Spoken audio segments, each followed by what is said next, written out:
Hi all, welcome back to my channel. నేను మీ అరుణ. ఈరోజు మనం street style chicken fried rice ఏ విధంగా తయారు చేయాలో ఈ వీడియోలో తెలుసుకోవచ్చండి. మీరు బయట తిన్నట్లే వస్తుంది యాస్టీస్. ఈ street style chicken fried rice ఏ విధంగా తయారు చేసుకోవాలో ఈ వీడియోలో చూసేద్దాం. Let's start this video. ఒక బౌల్ తీసుకుని ఒక గ్లాస్ సోనా మసూరి రైస్ తీసుకుంటున్నా. మీరు కావాలంటే మీరు బాస్మతి రైస్ తీసుకోవచ్చు. కాకపోతే ఫాస్ట్ ఫుడ్ సెంటర్లో ఎక్కువగా నార్మల్ రైస్తోనే చికెన్ ఫ్రైడ్ రైస్ చేస్తారు. సో ఇప్పుడు నేను నార్మల్ రైస్ తీసుకున్నానండి. ఈ రైస్ని బాగా వాష్ చేసి ఒక గ్లాస్కి 1.5 గ్లాస్ వాటర్ యాడ్ చేశాను. కాస్త వాటర్ ఎక్కువైనా అన్నం పొడిగా రాదు, ముద్ద అయితే ఫ్రైడ్ రైస్ సరిగ్గా రాదు. ఇలా వాటర్ యాడ్ చేసిన తర్వాత ఒక 10 నిమిషాలు బాగా నాననివ్వాలి. ఇలా నానడం వల్ల బాగా ఉడికి పొడిగా ఉంటుంది అన్నం. ఈ లోపు చికెన్ మనం మ్యాగ్నేట్ చేసుకుందాము. నేను ఇక్కడ బాగా వాష్ చేసిన బోన్లెస్ చికెన్ 250 గ్రామ్స్ తీసుకున్నాను. ఇందులో 1 టీ స్పూన్ సాల్ట్, అలాగే 1/2 టీ స్పూన్ పసుపు, 1 టీ స్పూన్ కారం, 1/2 టీ స్పూన్ ధనియాల పొడి, 1/2 టీ స్పూన్ గరం మసాలా, అలాగే 1/2 టీ స్పూన్ మిరియాల పౌడర్, 1 టేబుల్ స్పూన్ అల్లం వెల్లుల్లి పేస్ట్ అండ్ అలాగే ఒక ఎగ్ని పగలగొట్టి ఈ విధంగా వేయండి. అలాగే 1 teaspoon cornflour, 1 teaspoon maida వేసి 1 టేబుల్ స్పూన్ లెమన్ జ్యూస్ వేసి అన్నీ కలిసేటట్లు బాగా కలుపుకోవాలి. మీకు మైదా వద్దు అనుకుంటే ఇంకొక టీ స్పూన్ కార్న్ఫ్లోర్ వేసుకోవచ్చు. వేసాక బాగా కలుపుకోండి.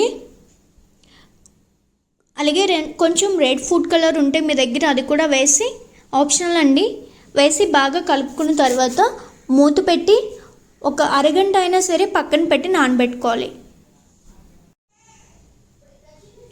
ఇప్పుడు నేను రైస్ కుక్ చేసుకున్నానండి. చూడండి, పొడిగా కరెక్ట్గా వచ్చింది. ఈ విధంగా ఉంటే చాలు, ఫ్రైడ్ రైస్కి కరెక్ట్గా సరిపోతుంది. ఈ విధంగా కుక్ చేసుకున్న రైస్ని ఒక ప్లేట్ తీసుకుని అందులో రైస్ అంతా అందులో వేసి బాగా ఈవెన్గా స్ప్రెడ్ చేసుకుని కంప్లీట్గా చల్లారనివ్వండి. అదే మీరు కుక్కర్లో వండుదాం అనుకుంటే సేమ్ 1.5 వాటర్ వేసి ఫ్లేమ్ని మీడియంలో ఉంచి 3 విజిల్స్ వచ్చే వరకు ఉంచండి. ఈ లోపు వెజిటేబుల్స్ని కూడా ఇలా కట్ చేసి పెట్టుకున్నాను చిన్న ముక్కలుగా. Carrot, green chilli, capsicum, cabbage, beans, garlic, ఇంకా మీ దగ్గర ఏ వెజిటేబుల్స్ ఉన్నాయో అవన్నీ వేసుకోండి. ఇవన్నీ రెడీ చేసుకునే లోపు ఈ చికెన్ ముక్కలకు మసాలా చాలా బాగా పట్టి ఉంటుందండి. ఈ విధంగా పట్టింది చూడండి. ఇప్పుడు ప్యాన్ తీసుకొని అందులో డీప్ ఫ్రైకి సరిపడా ఆయిల్ వేసుకొని ఈ ఆయిల్లో ఈ చికెన్ ముక్కలు ఒక్కొక్కటిగా వేసుకొని ఫ్లేమ్ని మీడియం ఫ్లేమ్లో పెట్టుకొని ఫ్రై చేసుకోవాలి. ఒకవేళ మీరు హై ఫ్లేమ్లో ఫ్రై చేయాలి అనుకుంటే పైన ఫ్రై అయిపోతాయి, బట్ లోపల సరిగ్గా ఫ్రై అవ్వవు. అందుకని మీడియం ఫ్లేమ్లో ఉంచి 10 మినిట్స్ పాటు ఫ్రై చేయండి, బాగా ఫ్రై అవుతాయి. ఇలా ఫ్రై అయిన చికెన్ పీసెస్ని ఇలా టిష్యూ ఉంటే ఒక పేపర్ తీసుకొని ఇలా వాటిలో వేస్తే రిమైనింగ్ ఆయిల్ అబ్జర్వ్ చేసుకుంటుంది. ఈ చికెన్ పీసెస్ని ఇలా చిన్న ముక్కలుగా కట్ చేసి పెట్టుకోండి. లేదు ఇలానే తినేస్తామన్నా పర్వాలేదండి, కాకపోతే తినడానికి కొంచెం ఈజీగా ఉంటుంది కాబట్టి కట్ చేసుకోవడం వల్ల నేను మొత్తం ఇలా కట్ చేసుకున్నాను. ఒక బౌల్ తీసుకొని అందులో నేను 2 గుడ్ల వరకు తీసుకొని వేసుకొని బాగా బీట్ చేసి పెట్టుకున్నానండి. ఇలా బీట్ చేసి పక్కన పెట్టుకోండి. ఇప్పుడు స్టవ్ మీద ఒక పెద్దగా ఉన్న పాన్ పెట్టుకొని 4 టేబుల్ స్పూన్ దాకా ఆయిల్ వేయండి. ఇందులో 1 టేబుల్ స్పూన్ సన్నగా కట్ చేసుకున్న వెల్లుల్లి ముక్కలు వేసి గోల్డెన్ బ్రౌన్ కలర్ వచ్చేదాకా ఫ్రై చేయండి. అప్పుడే దాంట్లో ఉన్న ఫ్లేవర్ బయటకు వచ్చి ఫ్రైడ్ రైస్ చాలా టేస్టీగా వస్తుంది.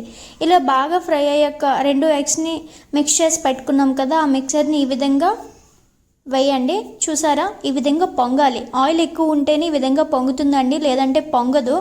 ఇప్పుడు పెద్ద ముక్కలుగా ఇలా విడదీసుకోండి. ఇప్పుడు దీంట్లో మనం ముందుగా ఫ్రై చేసి పెట్టుకున్న చికెన్ పీసెస్ని వేసి హై ఫ్లేమ్లో పెట్టి 1 నిమిషం పాటు కంటిన్యూస్గా మిక్స్ చేస్తూ ఫ్రై చేయండి. మీ దగ్గర ఐరన్ కడాయి ఉంటే అందులో చేసుకోండి, లేని వాళ్ళు ఇలా నార్మల్ కడాయిలో చేసుకోవచ్చు. ఇలా ఫ్రై అయ్యాక కట్ చేసి పెట్టుకున్న వెజిటేబుల్స్ని ఇందులో వేసుకొని కలపండి. మీరు వెజిటేబుల్స్ కావాలి అంటే ఎక్కువగా తీసుకోవచ్చు, బట్ అన్నిటికంటే క్యాబేజీ కొంచెం ఎక్కువగా తీసుకోండి. ఫ్లేమ్ని హైలో ఉంచి 1 మినిట్ పాటు ఫ్రై చేయండి. ఇప్పుడు చల్లార్చుకున్న రైస్ వేసి ఫ్లేమ్ని హై ఫ్లేమ్లో పెట్టి బాగా టోస్ట్ చేయండి. హై ఫ్లేమ్లోనే అన్నీ ఫ్రై చేసుకోవాలి, అప్పుడే మనకి స్మోకీ ఫ్లేవర్ వస్తుంది, టేస్ట్ బాగుంటుంది. 1 teaspoon salt, 1 tablespoon కారం, 1 teaspoon garam masala, 1 teaspoon ధనియాల పొడి, 1/2 టీ స్పూన్ మిరియాల పొడి. ఇప్పుడు ఈ విధంగా మసాలా అంతా వేసి హై ఫ్లేమ్లో బాగా మిక్స్ అయ్యేటట్లు కలుపుకోవాలి. అలాగే 1.5 టీ స్పూన్ సోయా సాస్ వేసుకొని 1 మినిట్ పాటు ఫ్రై చేసుకోండి.